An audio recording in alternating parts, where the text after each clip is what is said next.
Hello, I'm Richard Hill. What is mirroring hands? And why should I learn it?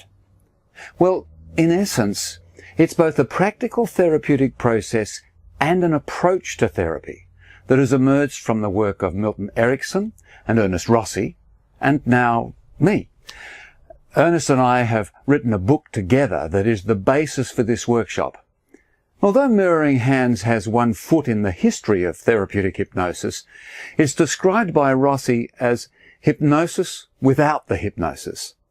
It's the natural state that emerges during focused attention, curiosity, and positive anticipation in what we call a therapeutic consciousness. Now, where this might be more difficult to create in some methodologies and protocols, mirroring hands seems to engage the client quickly and comfortably.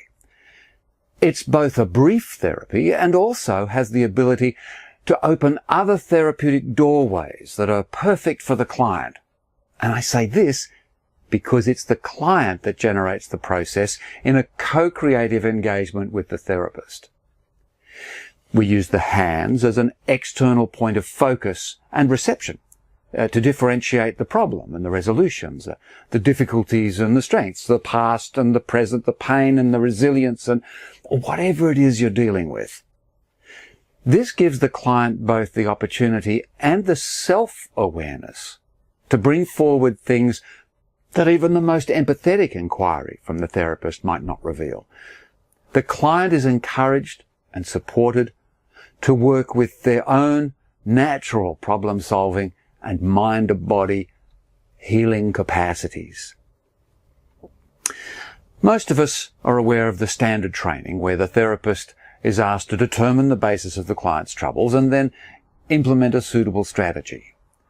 We also learn through experience that the client needs to have a much more central role. Now, in mirroring hands, the therapist is trained to take this even further, to be highly observant and sensitive and client responsive. The therapist utilizes their knowledge and skills in response to the messages that come from the clients, their words, their emotions, their actions, their behaviors. No particular therapeutic model is suggested or planned, but all the therapeutic models, knowledge and experience within the therapist are needed. They're there, ready to emerge as the client requires. In my experience of mirroring hands, clients have taken the process in many directions, sometimes changing directions along the way, even during a session. With some people, I found it makes sense to move towards CBT and work with their beliefs, or for others it's imagery or artwork. I've done musicology and play and narrative. I've desensitized through eye movements and other times through exposure, used metaphor, and even some unique forms that were created on the spot and have never been repeated. The most effective therapy, however, is when the client comes to a place where they can simply work quietly and privately, only needing the therapist to give them space and time, attention, support, and safety. In my experience, this private, self-generated work has been the most effective and permanent for the client. As Erickson said so many years ago, the task of the therapist is to return the burden of responsibility for effective therapy back to the client. The mirroring hands approach creates an observable connection between the explicit and implicit domains of the client, the conscious and non-conscious, if you will.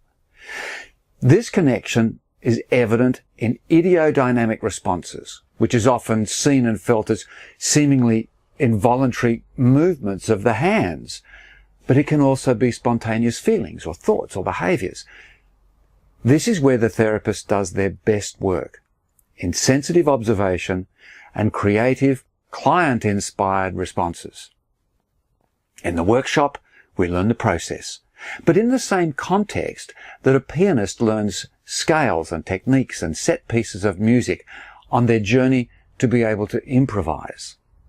We also learn the important concepts and foundational knowledge that lies beneath the process.